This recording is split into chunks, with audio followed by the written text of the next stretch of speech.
ouvir Show da Bola. Oferecimento exclusivo Magazine Luiza. 2 caminhões de prêmios. Um é seu, o outro é para você fazer alguém feliz. Compre e participe. Eleições 2008. Difusora e Comércio da Franca vão fazer a maior cobertura eleitoral da história política de Franca e região. Agenda dos candidatos. O que eles estão fazendo? Sabatinas. O que o seu candidato tem a dizer? Debates. Frente a frente, os candidatos vão debater os principais problemas da cidade e as propostas de solução. A maior e melhor equipe do interior paulista na cobertura das eleições 2008. Bom dia! O Grupo Correia Neves de Comunicação dá sequência à série de sabatinas que marcam a cobertura das eleições 2008. O ouvinte da difusora acompanha esta sabatina pelo rádio na frequência de 1030 kHz. O internauta acompanha com som e imagem para todo o Brasil e todo o planeta através do link da difusora do site www.comerciodafranca.com.br. Você pode ver e ouvir em tempo real e fazer a sua pergunta ou pelo próprio site ou enviar um e-mail para sabatina@comerciodafranca.com.br. Repetindo o e-mail para você: sabatina@comerciodafranca.com.br. O candidato a ser sabatinado hoje pelos jornalistas da difusora do Comércio da Franca é Tito Flávio, do PCB. Tito Flávio Berini Nogueira de Oliveira nasceu no dia 4 de junho de 1976 na cidade de Santos. É casado, mas não possui filhos. Veio para Franca em 1995 cursar História no campus de Franca da Unesp, onde se formou em 98 e é professor. Era afiliado ao PT até o ano passado, quando se transferiu para o PCB e nas eleições de 2008 é candidato a prefeito. Bom, candidato, vamos para a primeira pergunta. Antes de tudo, bom dia. A pergunta inicial é a seguinte: o que o senhor mudará imediatamente caso seja eleito prefeito de Franca? Bom dia a todos os telespectadores. Agradeço a oportunidade de estar aqui presente e expor um pouco o ponto de vista nosso, os propostos, projetos, contraponto aos demais candidatos. Algumas medidas seriam adotadas rapidamente. Primeira, a abertura maior à participação popular. Ouviríamos mais a população nas medidas que a gente considera emergencial. Por exemplo, 2 medidas emergenciais: a municipalização do transporte, a gente vai debater com a população, senão vai ser uma medida de forma autoritária e unilateral, e no âmbito da saúde, a retomada da gestão plena da saúde, para voltar de fato a prefeitura, a população da cidade, a controlar os seus destinos nessas 2 áreas que hoje não controlam. Essas seriam, acho que, medidas imediatas. Uma outra, poderíamos colocar aí, como a auditoria sobre as dívidas da prefeitura, porque ninguém encontra um valor, o valor correto de quanto a prefeitura deve, do que foi negociado, do que foi pago. Ora, a imprensa local publica uma coisa, a imprensa de fora publica outra, o prefeito diz que está tudo sanado. Espero que esteja sanado, que aí não teremos problemas nenhum de investimento na cidade. Duvido muito que esteja tão às mil maravilhas como ele costuma dizer. Mas seriam basicamente, talvez, essas 3 medidas. Como eu disse, essa da municipalização da gestão plena, vamos ouvir a população, vamos fazer um debate sobre prós e contras e aí sim tomar uma medida em cima disso. Bom, vamos agora à pergunta do repórter Edson Arantes. Bom dia, candidato. O senhor veio para Franca adolescente, fazer faculdade e decidiu ficar por aqui. Quais as suas raízes em Franca? Por que o interesse da cidade? Como minha região é muito carente na área de emprego, de educação, sempre coloquei como uma meta cursar uma boa universidade. Não conhecia a Franca até então, só pela imprensa, basquete, sapato, essas coisas que saem, que são bem publicados fora de Franca. Me surpreendi com a cidade. No início não me adaptei, não tinha identidade. Acho que boa parte dos estudantes que vêm de fora não tem identidade com o município, com a cidade. Foi justamente ao pesquisar a história da cidade, através da monografia, trabalho de conclusão em curso, também a minha militância no movimento estudantil começou a gerar certos vínculos com a cidade, a conhecer os bairros, conhecer a história, conhecer a realidade da cidade e passei a admirar e respeitar muito o fato de ser uma cidade operária, de uma cidade com uma tradição de luta, uma tradição de organização, uma certa até rebeldia. Muitos dizem que Franca é uma cidade extremamente conservadora. Eu acho que é uma meia verdade. Ela tem momentos de explosões, de organização, de posicionamentos, até de, vamos dizer assim, pioneiros em relação ao país todo. E pude, então, conhecendo a história da cidade, não só respeitar, mas admirar. Aí vim continuar os estudos, acabei me casando com uma pessoa de Franca. Eu costumo dizer que, como Milton Santos, famoso geógrafo, diz: você é cidadão não a partir do lugar que você nasce, e sim a partir do lugar que você produz, que você vive, que você estabelece suas relações.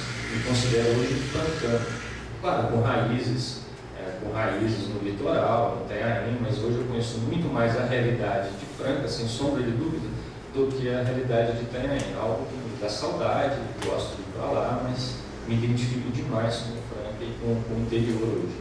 Bom, agora a pergunta do repórter Alex Henrique. Candidato, bom dia. O senhor era filiado ao PT até agosto do ano passado. Por que deixou o partido? Veja, há uma debandada de alguns anos para cá de filiados do PT. Muitos apontam em traições, mudanças de posição. Talvez a minha saída do PT não vá muito nesse sentido. Eu não considero que o PT traiu as origens. Eu acho que foi uma releitura que acabei fazendo da tradição do PT, do papel do PT na história e dos limites até dessa posição. Considero o PT hoje um partido de centro-esquerda, um partido próximo à social-democracia, já que o PSDB não é um partido social-democrata. O PSDB é muito mais um partido neoliberal do que um partido social-democrata, não faz políticas públicas de seguridade, enfim, está longe do estado de bem-estar social que se atingiu na Europa. O PT se aproxima disso. Acontece que para mim isso é insuficiente. As necessidades, acho, do povo brasileiro, da sociedade, que realmente necessita do poder público, vão muito além de meras garantias de uma certa seguridade social. Então, percebendo isso e vendo, claro, que o PT tenta retomar uma aliança que foi feita por Vargas, muitas vezes, entre capital e trabalho, na minha concepção, são questões muito difíceis de você conciliar, veio o meu desligamento do PT. Eu acho que teriam condições de fazer mudanças estruturais e foram deixados de lado. Quer dizer, se investe, como talvez nunca se investiu na área social, mas o que se investe no setor de especulação, grandes empresas, muito maior pagamento de dívida do que se investe nas áreas estruturantes da sociedade nossa. Essa é a grande razão. E também os limites do governo municipal, não tem como dizer, 8 anos do governo PT, participei da direção do partido, a gente entrou em choque muitas vezes com o governo, a gente costumava dizer, inclusive, que não era um governo do PT, era um governo de um setor do PT, outros setores não eram ouvidos, e tentava reorientar onde acreditava que estava errado, que podia melhorar. Infelizmente não fomos ouvidos, então gerou um desgaste muito grande isso também. E decidimos por outros caminhos. A saída do PT vem na metade do ano passado. Bom dia, candidato. Nessa medida que o senhor disse, a gente pode considerar que a opção do PT por abandonar aquela leitura socialista que tinha foi decisiva para a saída do partido, na medida que o senhor defende claramente um governo ou uma organização do Estado comunista ou socialista. Como é que o senhor definiria isso? Como é que o senhor vê essa questão no PT? Veja, eu acredito, isso na análise de discurso, na teoria de análise de discurso, costuma-se dizer, tem um termo que é o famoso diálogo dos surdos. Eu falo uma coisa e você, a partir da sua leitura de mundo, dos seus valores, você talvez vai interpretar diferente do que eu quis dizer. Acho que muito tempo dentro do PT a gente queria que o PT fosse socialista, ou tinha traços, alguns grupos e dizíamos que o PT é socialista. Se você pegar as raízes, as falas do Lula, as entrevistas dos anos 70, dos anos 80, a gente vai encontrar claramente que Lula nunca foi socialista. E aí a imprensa tem, setores do PT se surpreendem quando ele disse no ano passado, que ele não era socialista. Se encontra entrevistas em que ele nem diferenciava fascismo, trabalhismo, socialismo. Quer dizer, então eu costumo dizer que era um diálogo de surdos. Diziam uma coisa e os setores mais à esquerda do PT entendiam dessa forma, mas isso não estava de fato expresso no PT. Existiam agrupamentos dentro do PT, porque isso tem a ver com a origem do PT, é importante deixar claro, o PT é um partido muito plural, rico na sua origem.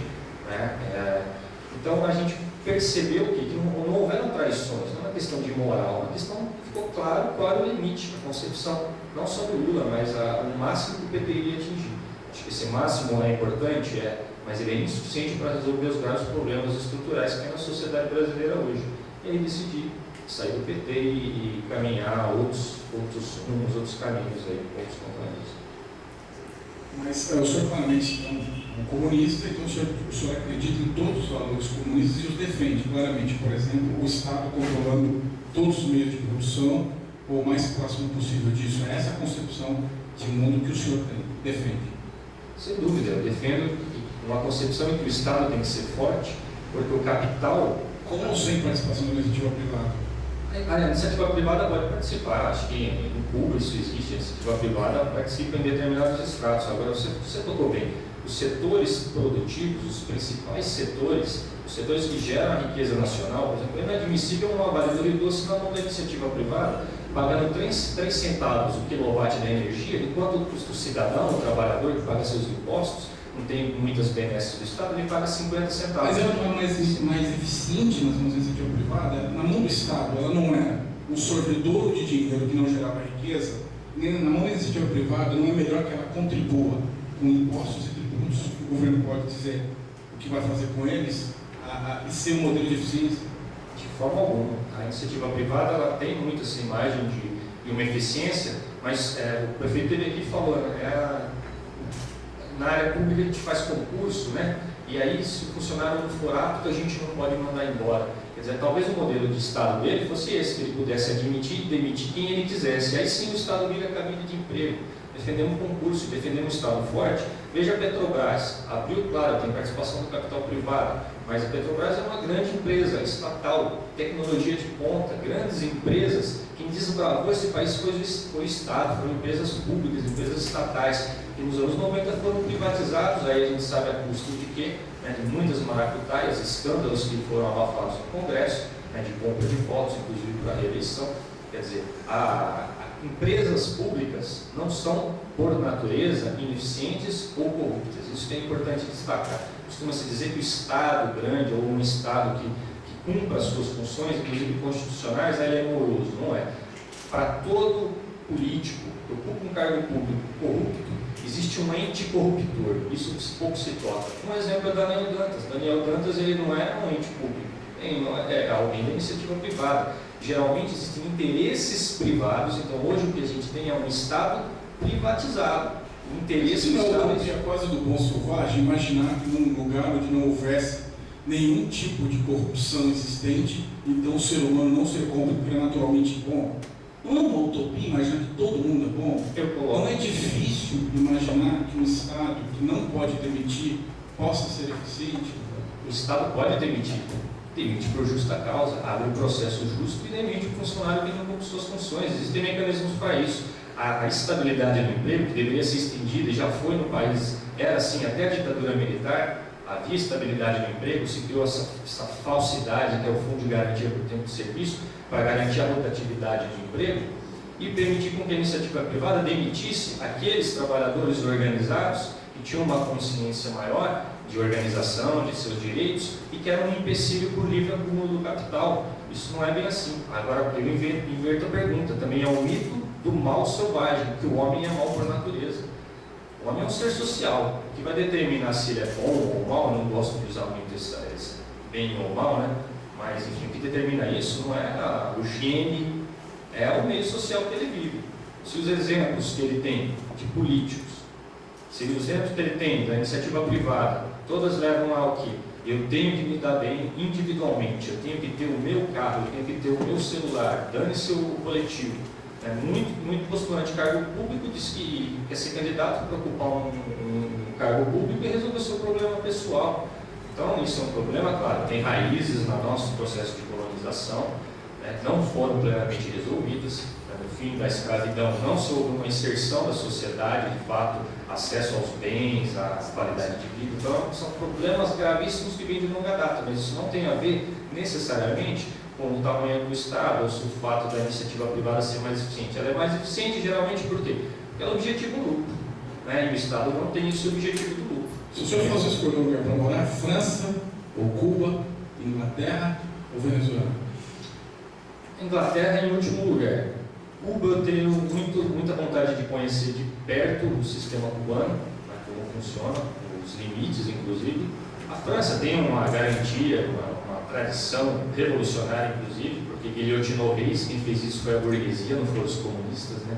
Eles que pegaram em armas e derrubaram o poder. Aliás, no governo do senhor, Franca seria uma comuna de Paris? Não seria uma comuna de Paris, nós construiríamos mecanismos de participação popular efetivo, né, de decisão popular, porque hoje não existe isso. A gente defende uma democracia, não uma democracia direta, a gente chama isso de democracia popular. É uma mescla entre democracia representativa e democracia direta. Então tem que ter mecanismos de participação. Por exemplo, plebiscitos, né, consultas em questões polêmicas, porque isso politiza a sociedade. A gente tira o trabalhador daquela vida só trabalha, né, 8 horas, inclusive a jornada de trabalho. Falou da França, países na Europa, a jornada chega a 30 e poucas horas. Agora se discute, tenta se aumentar, mas deu a dificuldade que é. Isso envolve qualidade de vida, envolve cidadania, envolve participação política. A gente também não tem como cobrar a participação política do cidadão, que tem jornada aí de 50 horas, 50 e poucas horas. Ele vai chegar em casa, ele quer descansar mesmo. Não adianta ter espaços, gerar as condições para essa participação. Eu acredito muito que ela é importante. Isso fortalece a democracia. Não um regime meramente representativo, porque a democracia representativa é uma democracia formal, é uma democracia política, né? Então ela é muito limitada em muitos países. Tem mecanismos de consulta, né? Citou a Venezuela. A Venezuela é um país que não teme consultar a população. O Hugo Chávez foi derrotado agora recentemente.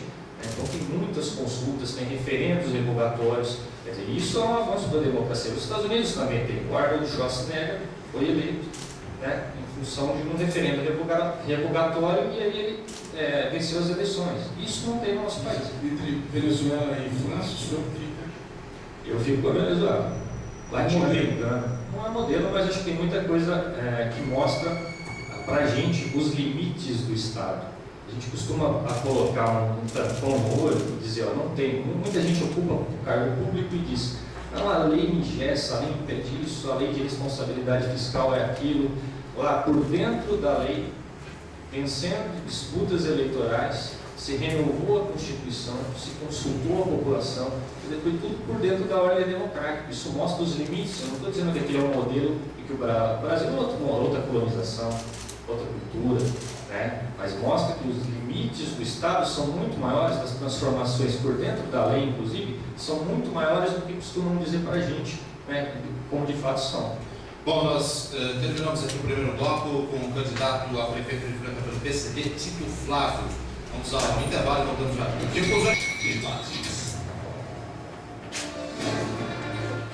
Voltamos aqui do auditório jornalista Correia Neves com a sabatina do candidato a prefeito de Franca pelo PCB, Partido Comunista Brasileiro, Tito Flávio.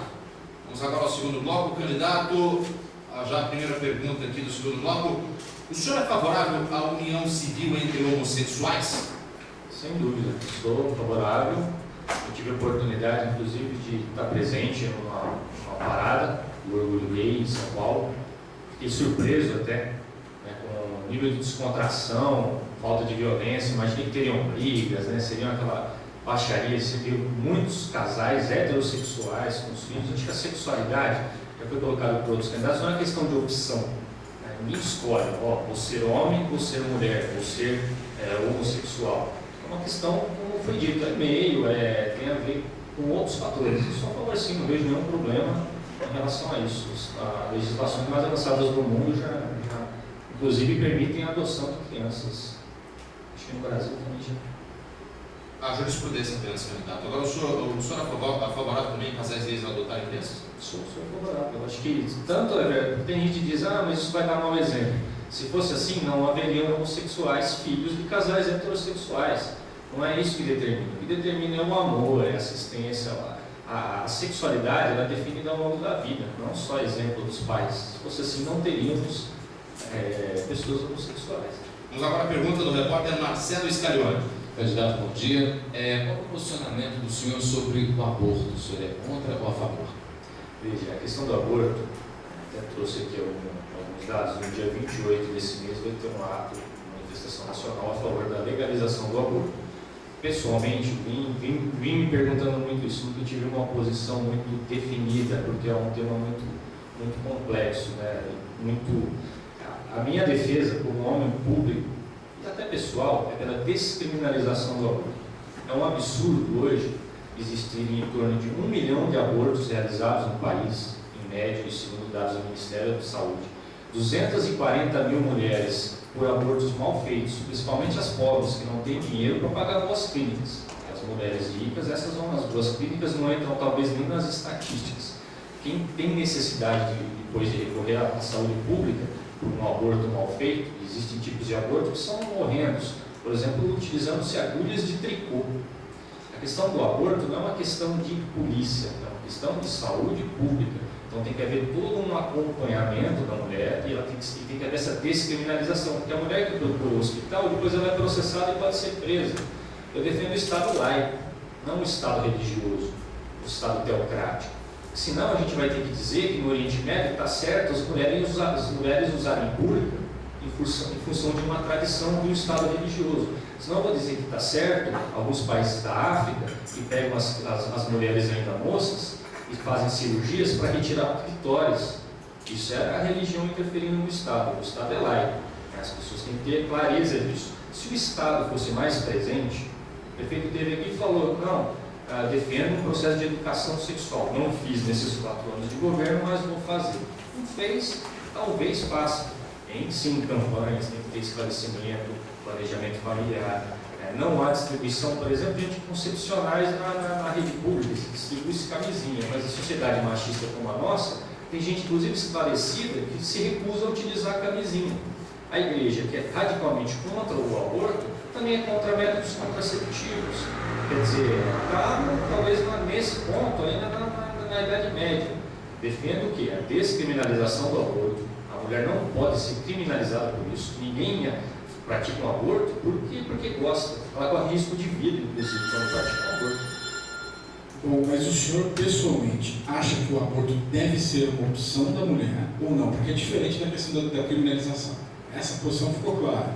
Mas o senhor acha que o aborto deve ser um direito da mulher ou o senhor entende que não é um direito? Eu acho que é um direito da mulher. Como é em Portugal, como é no Uruguai, aqui no nosso país vizinho. Agora pergunta do repórter Marco Nogueira.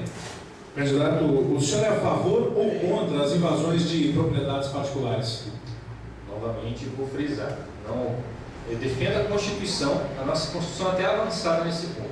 Não existem invasões. Muito grilheiro é que invade terra. Grilheiro invade terra. Defendo a Constituição. A Constituição estabelece, artigo 5º, que a gente às vezes para lá no inciso 12º, né, garantido o direito de propriedade. A linha de baixo da Constituição diz o seguinte: a propriedade atenderá à sua função social. Então a propriedade é um direito inalienável do país, mas ela tem que atender função social. Não atende função social, tem um lema que diz: a luta faz a lei. A lei tem lado, o Estado tem lado, não existe justiça cega nesse país. Basta ver o que aconteceu com o Daniel Dantas. Foi preso, tanto de prova contra ele, e mandaram soltar. Ocupação é um ato legítimo de pressionar o poder público para que a lei seja cumprida. Ocupação de terra e outros tipos de ocupação. Mas ainda quando destrói a propriedade, por exemplo, quando fizeram essas instalações em Prata, quando a Liga Campesina invadiu e quebrou tudo ali, o senhor acha que é legítimo uma ação desse tipo? Eu não tenho certeza, mas se eu não me engano, a Via Campesina ela não invadiu as instalações da Embrapa. Não, a Via Campesina invadiu lá uma grande área de exploração. Em função de um direito individual, qual é o problema, por exemplo, dos transgênicos? Transgênicos vende-se a ideia de que vai ser um alimento geneticamente modificado e que vai melhorar a produção, que vai resolver a crise alimentar do planeta. O que é um alimento geneticamente modificado? É uma planta criada em laboratório que nasce morta, ela é estéril.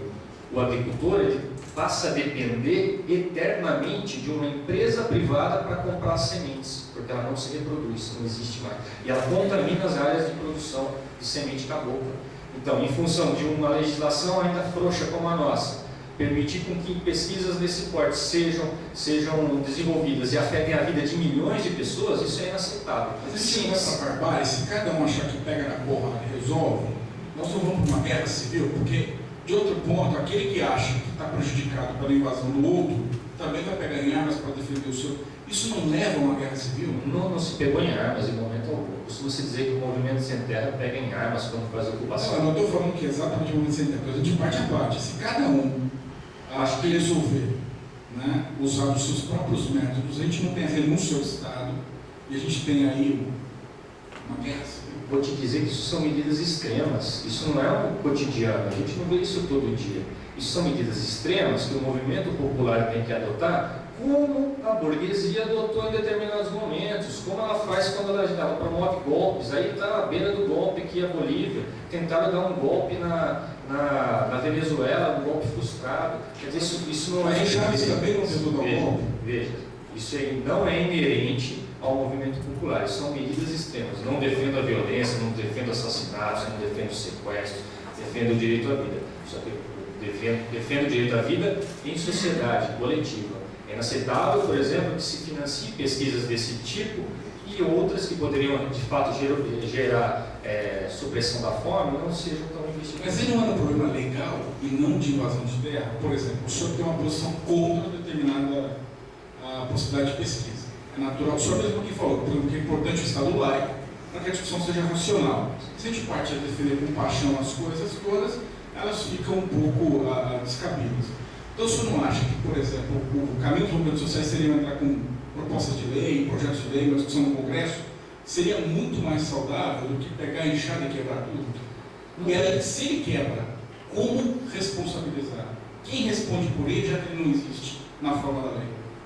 É simples. Muitas vezes, essas representações são feitas. É acionada a justiça. A justiça em regiões, em rincões desse país, ela tem lado, a gente sabe disso. É ilusório dizer que a justiça é neutra. Vamos ser sinceros aqui, ninguém é tolo para dizer que a justiça é neutra e ela trata igual todo mundo, não trata. Então você entra com ações, entra com representações, nada é feito, pesquisas ilegais. Teve um momento de destruição de pesquisas dessas, pesquisas estavam fora da lei porque não havia regulamentação nenhuma ainda sobre essa área no Brasil. Depois veio aí a CNPBio aí, tentou regulamentar um pouco isso. Quer dizer, quando o grande descumpre a lei, aí nada acontece. Aí tem que entrar com representação, não acontece nada. Agora, essas representações são feitas. Agora, você fica tomando pancada, esperando a justiça decidir, até que hora? Até você morrer? Aí não tem jeito, é uma questão de sobrevivência. Ninguém vai... Se eu descer daqui e for tentar te estrangular, você me mata. Vai ser um ato legítimo, vai se respeitar a lei? Não. Te dá o direito de legítima defesa. Muitas ações dessas poderiam ser consideradas como direito de legítima defesa, porque se a gente deixar frouxo do jeito que está, já disse isso outras vezes, a gente está caminhando para a beira da extinção da humanidade. A vida é curiosa. Esse é o argumento usado pelo governo Bush, que o senhor deve detestar, para justificar os ataques preventivos contra o Oriente Médio, porque ele acha que pode ser atacado. Então, antes de ser atacado, ele bate. Não é terrível isso? Não é uma lógica perversa? Não é ataque preventivo. O MST não faz ataque preventivo. O movimento social não faz ataque preventivo. Ele só faz uma ação mais radicalizada. Como ele sabe que vai perder na luta da justiça, ele então ataca para não morrer. Não é assim. Novamente enfatizo. Ele não sabe que vai perder. Ele recorre a todos os mecanismos legais prioritariamente. Tem a Constituição do lado, a Constituição embaixo do braço. Os movimentos sociais usam a Constituição para se defender, ela é clara. Função social da propriedade. Alguém que não cumpre a função social, e o governo, a ideologia dominante, se costuma dizer, é a ideologia da classe dominante, que detém o poder do Estado. A gente faz os embates de menor impacto, tentam ser feitos, mas muitas vezes a justiça é muito morosa. Mas, de novo, essa função social, quem cria boi, o senhor não é função social, não pode criar boi, ou pode criar boi. Ou a função social da terra é apenas aquela de subsistência. Ou a terra como negócio pode existir. Como negócio só de compra e venda, não. De forma alguma, tem que produzir. Ainda que seja boi. Ainda que seja boi, está produzindo. Agora, qual é o problema? O índice de produtividade utilizado no país, isso está parado no governo Lula, é o mesmo dos anos 60. Isso é uma reivindicação dos movimentos sociais. Avançou-se a tecnologia, fala de transgênico, o índice de produtividade para aferir se a terra é produtiva ou não, é dos anos 60. Quer dizer, isso é uma chacota que faz com o povo brasileiro. E veja, a função social da propriedade não é só no campo, não. Na cidade também. Isso pode servir, inclusive, para desapropriar casas de especuladores imobiliários que vivem às custas do sofrimento do trabalhador e tem 90 casas de aluguel. A casa, se não tiver cumprindo função social, ela pode ser, utilizando a Constituição Federal, utilizada para desapropriação. E veja, não há expropriação no país. É tudo indenizado. Tem muita malandragem de fazendeiro, por exemplo, na região de Andradina, que sabe que a terra vai ser desapropriada, sabe o que ele está fazendo? Ele planta cana. Porque aí no processo de indenização ele vai ter que pagar não só a cana que ele não colheu, mas as outras 3 safras que ele teria direito. Ficou a vida inteira sem plantar nada. A hora que sai a desapropriação ele planta cana. Para lesar quem? É o direito individual dele, legislando o meu, o seu, de todo mundo que está aqui nessa sala. Porque quem vai pagar é o dinheiro dos impostos que a gente recolhe. Bom, e nós chegamos ao final do segundo bloco da sabatina com o candidato a prefeito de Franca pelo PCB, Tito Flávio. Difusor de Comércio da Franca, a maior cobertura de todos os tempos das eleições 2000. Voltamos aqui no terceiro bloco, aqui no Auditório Jornalista Correia Neves, com a sabatina com o candidato a prefeito de Franca pelo PCB, Tito Flávio. Agora a pergunta do repórter Edson Arantes. Candidato, já disse na abertura da sabatina e vem batendo com insistência ao longo dos seus programas eleitorais que a prioridade será a municipalização do transporte, como o senhor batizou de a tarifa zero. Gostaria que o senhor explicasse como que funcionará na prática este projeto, quem pagará a conta e qual será o custo anual desse serviço, dessa municipalização. Agradeço muita oportunidade de esclarecer esse projeto para o cidadão de Franca. Eu tive essa oportunidade no debate, eu promovido pelo comércio. Enfim, muitos consideram a discussão sobre tarifa zero um projeto radical, um projeto comunista. Fiquei muito surpreso ao saber que o candidato, talvez até prefeito de São Paulo, Gilberto Kassab, dia 15 de agosto, começou a fazer a defesa do tarifa zero em São Paulo também. Eu sabia do candidato do PSOL, o Ivan Valente, candidato do PCB, o Edmilson Rodrigues. Agora o Kassab defende a implantação do tarifa zero na cidade de São Paulo. Enfim, já para mostrar que isso não é uma questão meramente ideológica. Os países mais avançados do capitalismo, e eu não sou defensor desse modelo, o transporte coletivo não é explorado, não é a fonte geradora de acumulação de riqueza individual. Em países como o nosso, infelizmente, isso acontece. O projeto Tarifa Zero ele não é um projeto só de trânsito ou de transporte. É um dos projetos que a gente costuma dizer que tem várias facetas. A de distribuição de renda, o de tipo de cidadania que a gente quer, o modelo de cidade que a gente quer. Basta olhar São Paulo. O prefeito falou aqui, aliás, ontem na IPTV, que o trânsito não tem segredo, tem que abrir avenida, tem que construir ponte. É o que o Maluf fez, Se o exemplo de prefeito que a gente quer poupar o Maluf em São Paulo, então estamos no caminho certo, vamos abrir avenida, vamos construir viaduto. E não vai se resolver o problema de trânsito, de transporte, de circulação. Direito de ir e vir. A gente quer isso. Quem é beneficiado pelo transporte? É o cidadão que paga a tarifa? Muitas vezes não é. É o empregador que é beneficiado, porque o trabalhador mora na periferia, ele não tem recurso para morar no centro, ele precisa pegar o ônibus. O custo que a gente estimou, mais ou menos, em torno de 35 milhões a 40 milhões de reais custearia um sistema pleno de tarifa zero em Franca hoje.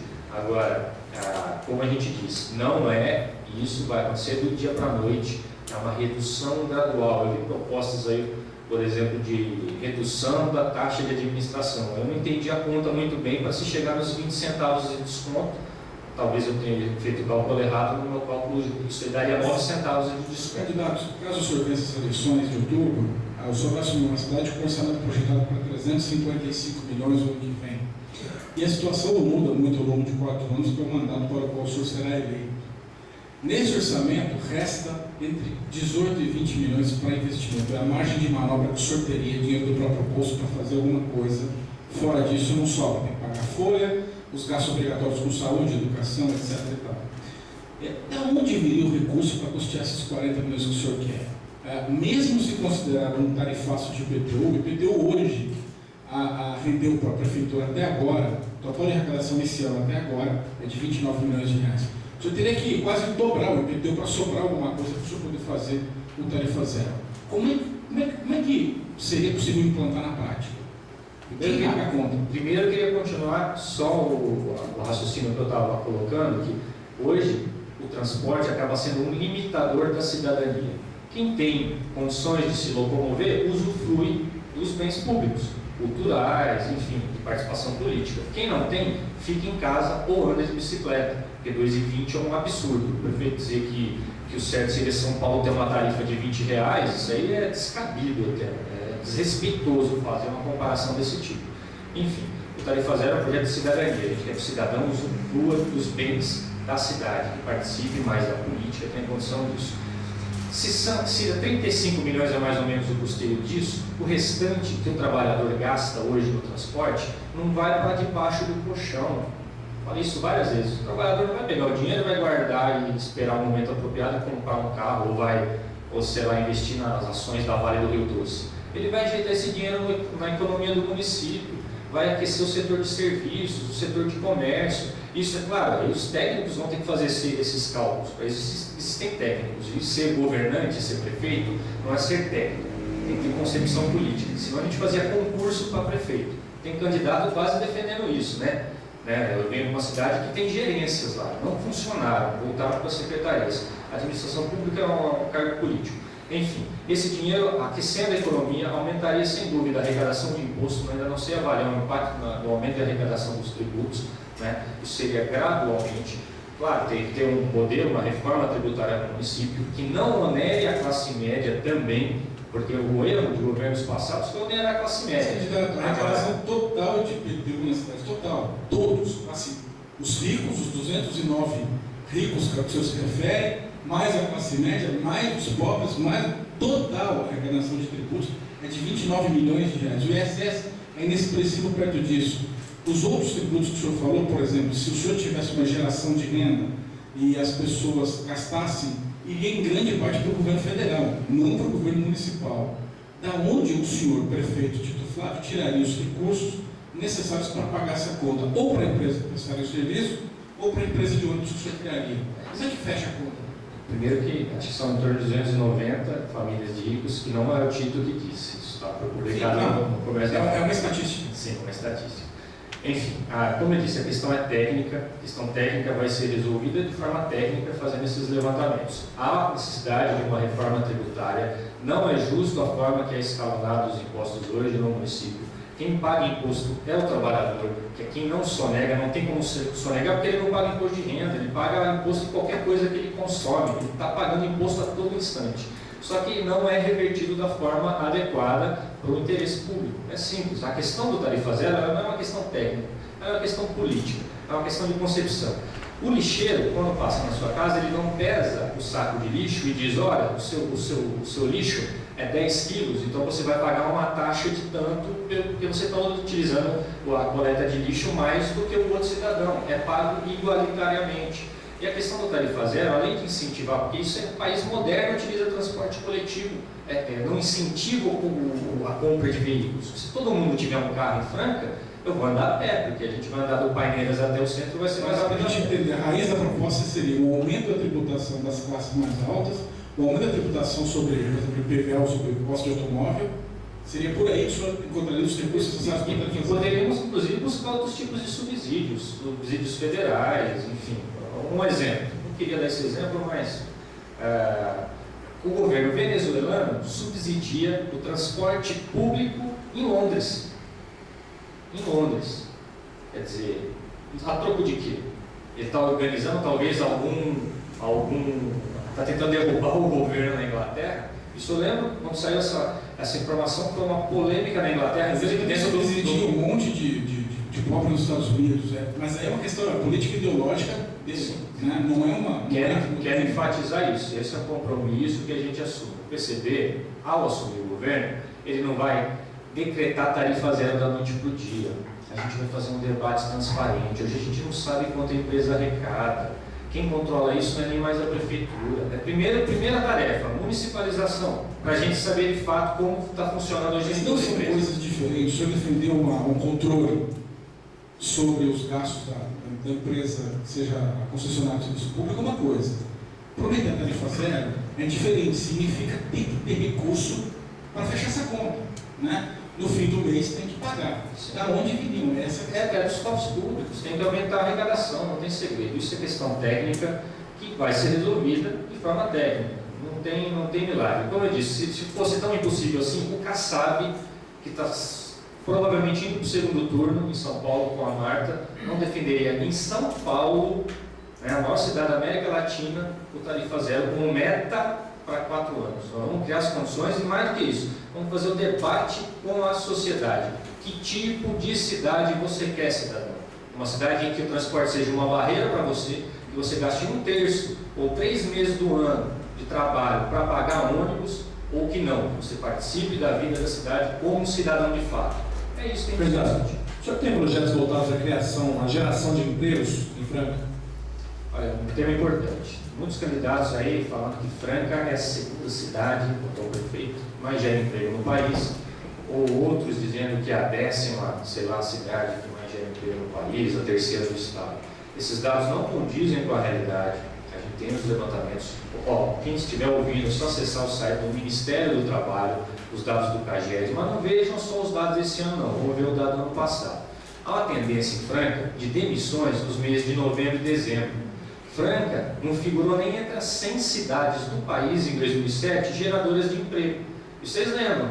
O Jornal da Globo publicou que Franca era a capital do emprego. Tanta gente que veio aqui achando que ia resolver a vida e assim se empregar em Franca. É uma meia verdade, né? Então não tem segredo.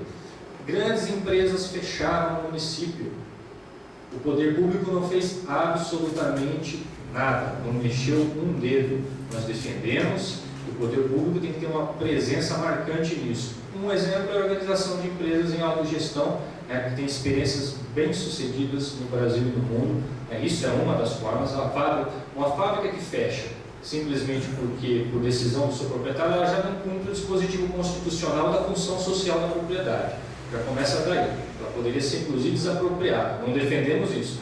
Defendemos que a prefeitura seja intermediadora, né? Vá de encontro aos trabalhadores, ajude a se organizar e dê a opção. Olha, não está dando conta? Vamos ver se o trabalhador então quer assumir a empresa. Se os trabalhadores não derem conta, quem paga a conta é o poder público? Se os trabalhadores não derem conta, a empresa vai ser decretada falência, como é quando a iniciativa privada não dá conta. Mas nesse caso, os trabalhadores pagam a conta ou o erário cobra o rombo? Hoje, quem paga a conta é o trabalhador. Basta ver o que aconteceu nessa merda. Né? Hoje, quem está pagando a conta é o trabalhador. Ele já paga a conta. Bom, nós chegamos aqui ao final do terceiro bloco da sabatina com o candidato a prefeito de Franca pelo PCB, Tito Flávio, e daqui a pouco vamos para o último bloco. Difusor.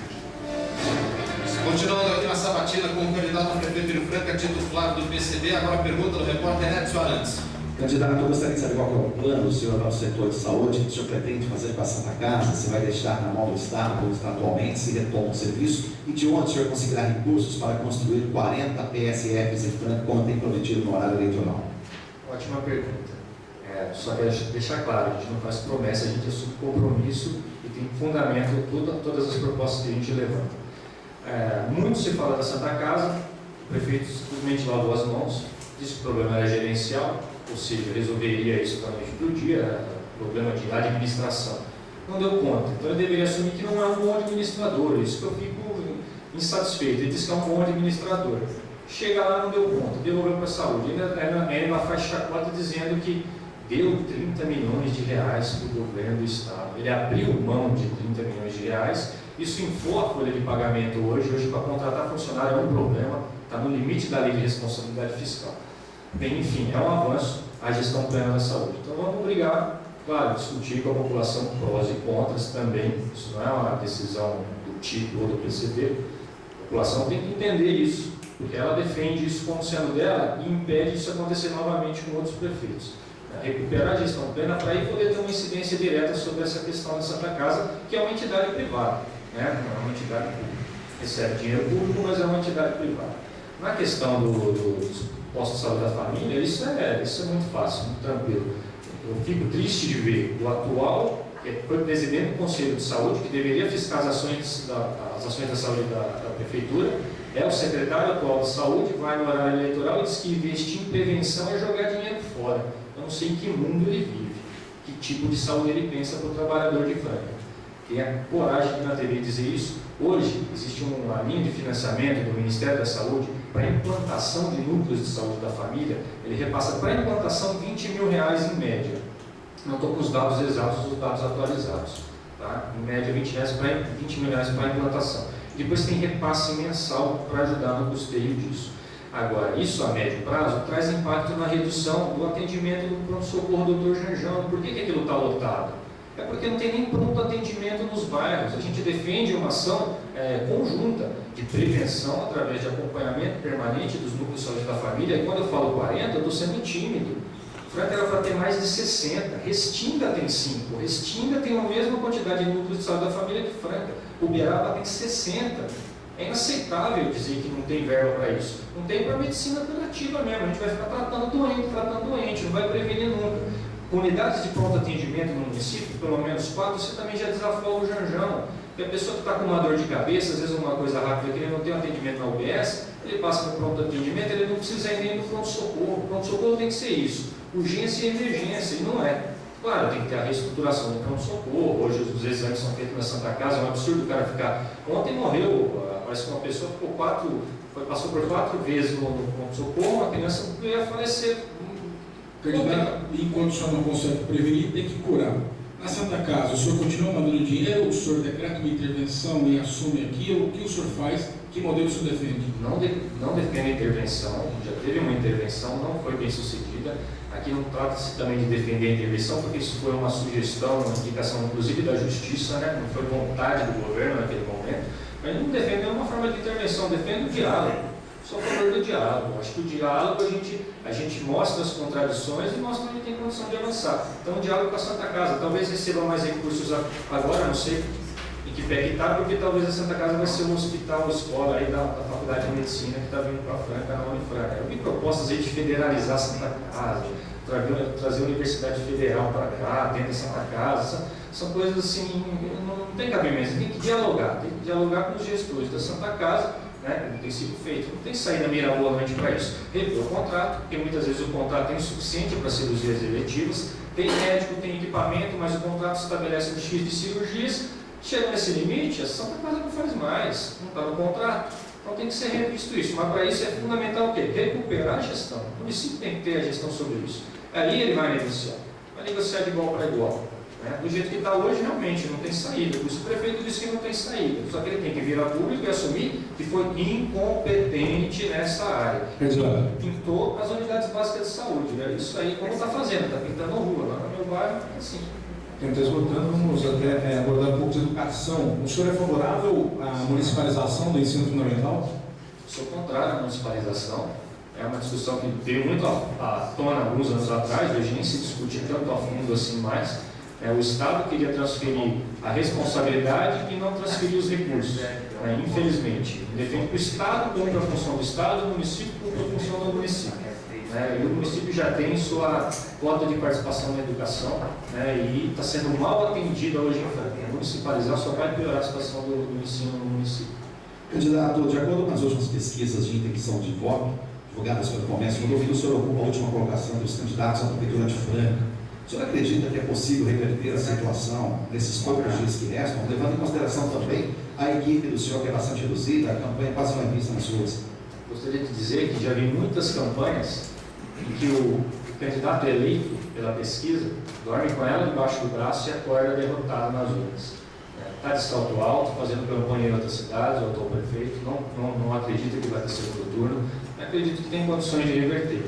Isso até é um apelo que eu faço ao eleitor indeciso, ao cidadão que está com dúvida. Vamos dar mais 20 dias aí para a gente refletir melhor. 20 dias vão fazer diferença tanto agora, como vão poder fazer 4 anos. É a possibilidade de Franca ter 2 turnos. No primeiro turno, você pode votar naquele projeto que tem identidade. Antigamente não era assim, a gente sempre votava no menos pior, para o pior de todos não ser eleito, o chamado voto útil. Com 2 turnos isso não acontece. Vote nos projetos, vote nas propostas que têm identidade. Agora, a nossa penetração é muito limitada. Nós somos, sem dúvida, a candidatura que tem menos recursos financeiros. E isso limita também a penetração. Agora, espaços como esse são importantes para esclarecer eleitores, esclarecer o cidadão, conquistar votos, conquistar militantes. E vamos avançar, sim, com serenidade, com tranquilidade. Agora, se a população avaliar que o prefeito deve continuar...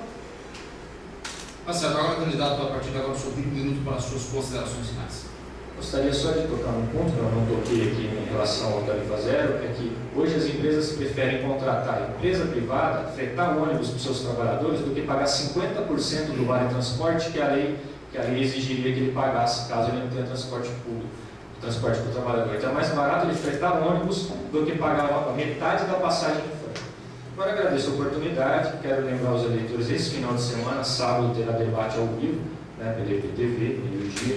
Importante que todos assistam, tirem suas dúvidas, participem. Temos o blog, o nosso blog na internet, né, o euvoto21.blogspot.com. Lá vocês vão encontrar notícias da nossa campanha. O nosso programa de governo está sendo colocado já, podem participar, tirar dúvidas. Agradeço essa oportunidade, a oportunidade de esclarecer o cidadão, o eleitor, é um espaço democrático. Deveriam ter outros espaços como esse.